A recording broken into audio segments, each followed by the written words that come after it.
If you enjoy these programs, please like and subscribe. So just know that. Before you say, I hate the Roman Catholic Church and the Catholic Church is all these terrible things, it is. I'm not a fan of Roman Catholicism, but Protestants follow it.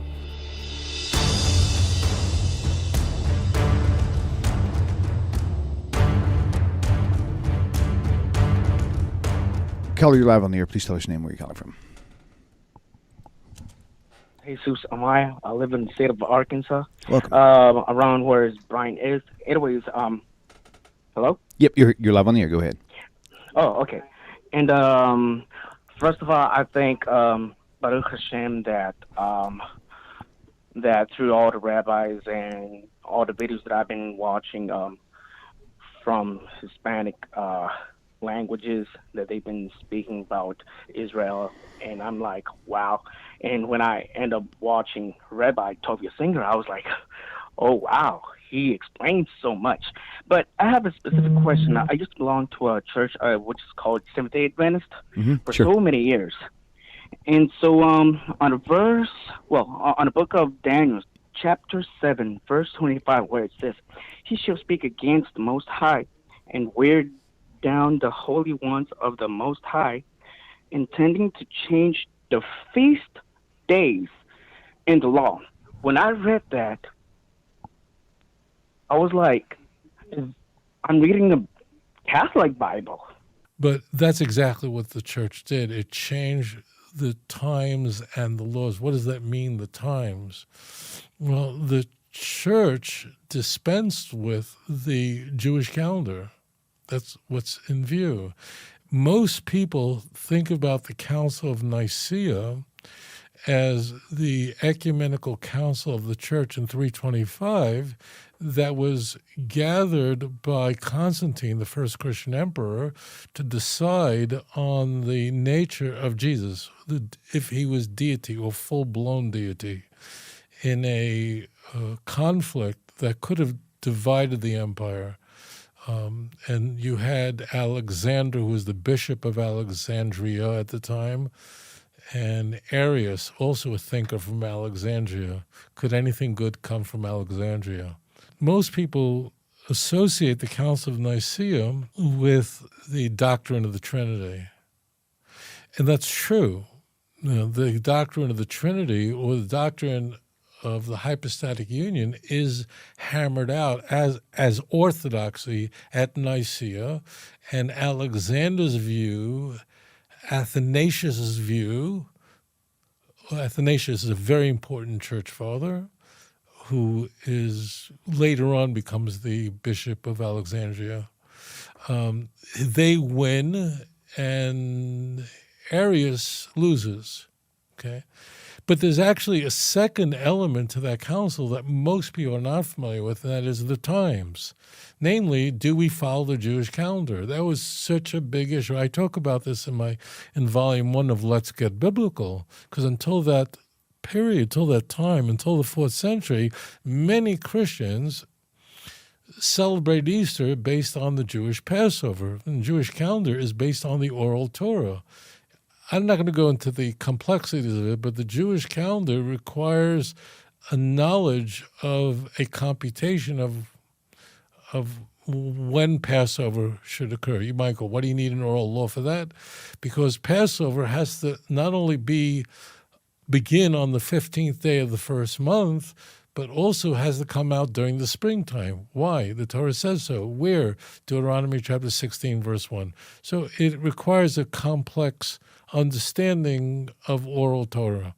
But as you can imagine, while many early Christians went to the Jews to find out when Passover is so they know when to celebrate Easter, like Polycarp did that, Christians began to resent the idea that we're relying on the Jewish times, on the Jewish calendar.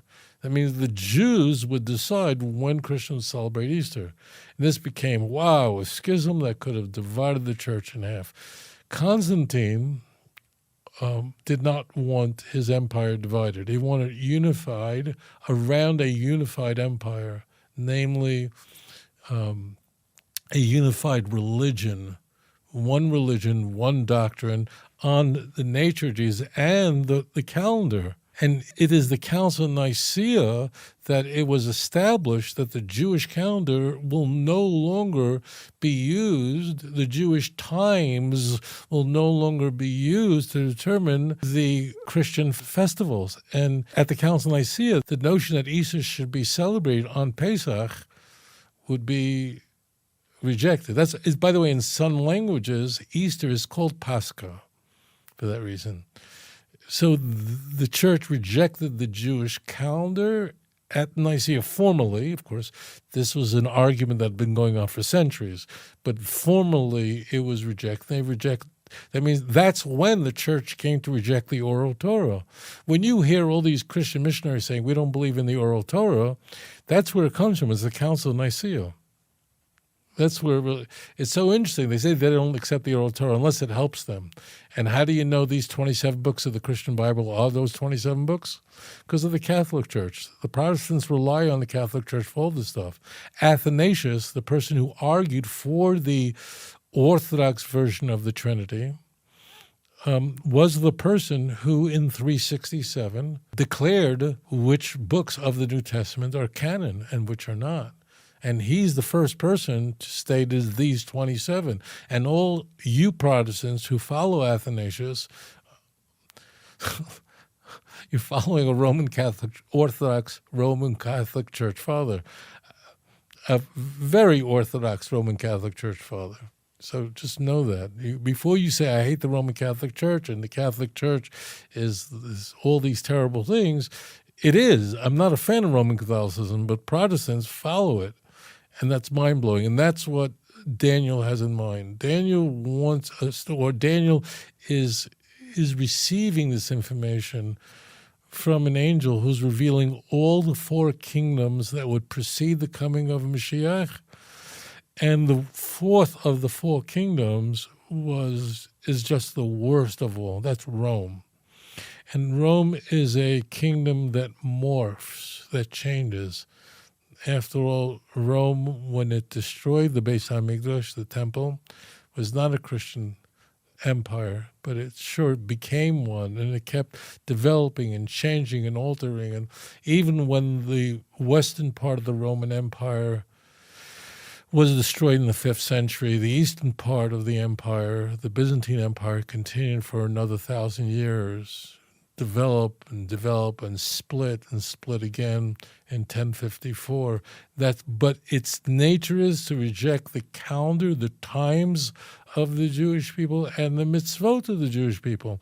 It's not an accident that in Colossians 2, verse 16 and 17, Paul says that let no one tell you, and notice what he says there.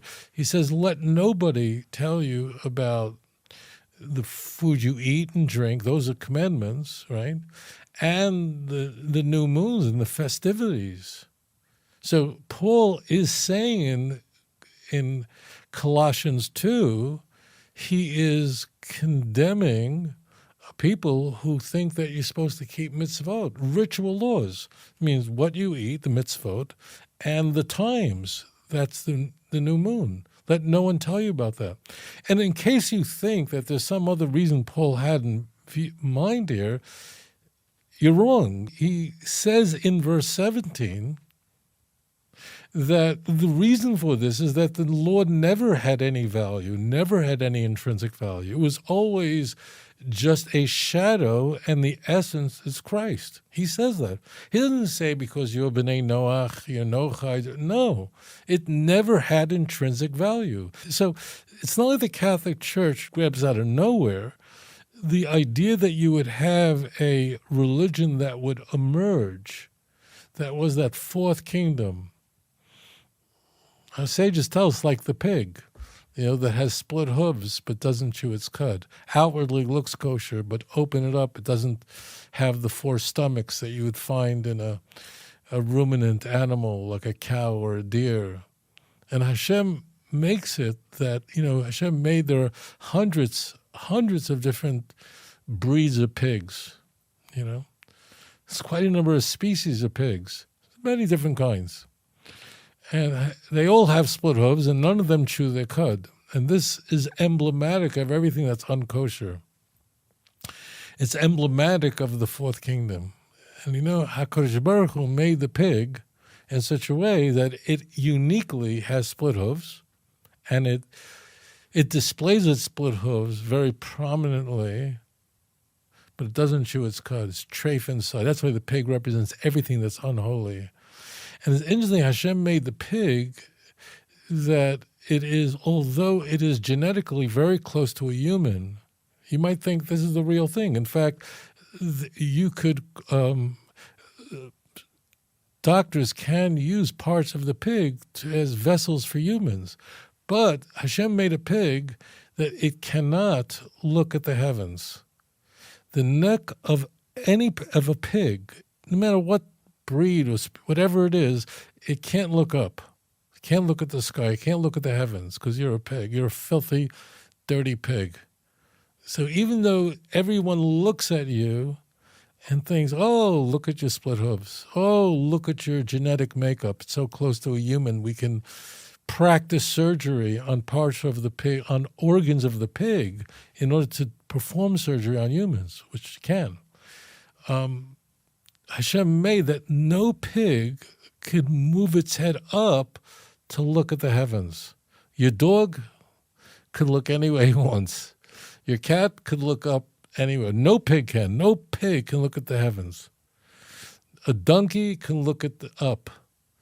Every animal, all these animals, they can all, a pig, Hashem made a pig only down. You're a filthy pig. You only look down at the ground because that's where you are. You're only earth, the clay, but there's no Hashem in you. There's no spirituality in you. There's nothing godly in you. You portray yourself as godly. You portray yourself as heir to the Torah, but you're not. You cannot look at heaven. That's why Hashem made the pig that way, that no pig can ever look at the heavens. A donkey can look up. A pig can. The only way a pig could see the heavens is if you roll it on its back. It cannot look up. Hashem made him that way, so he should already know that pig is indred. It can only look down at the ground. Only look at the earth, only the clay, because that's all you are. And that's that fourth nasty kingdom that, unlike other kingdoms, portrays itself as though it's holy, but you're really not. Displays its split hooves. It shows that it has mafreses pasha, but it's not mali gera. Coming to a time with the pig, which is the chazer in Hebrews, is going to bring about the restoration. That's what chazor means, to return, that all the nations will return, and we'll be finished with that pig, and then we will greet the true Mashiach, b'mheira b'yameinu, quickly in our time. If you enjoy these programs, please like and subscribe. אדון עולם אשר מלך בטרם כל יציר נברא ועת נעשה בחפצו כל אזי מלך שמו נקרא ואחרי ככלות הכל לבדו ימלוך נורא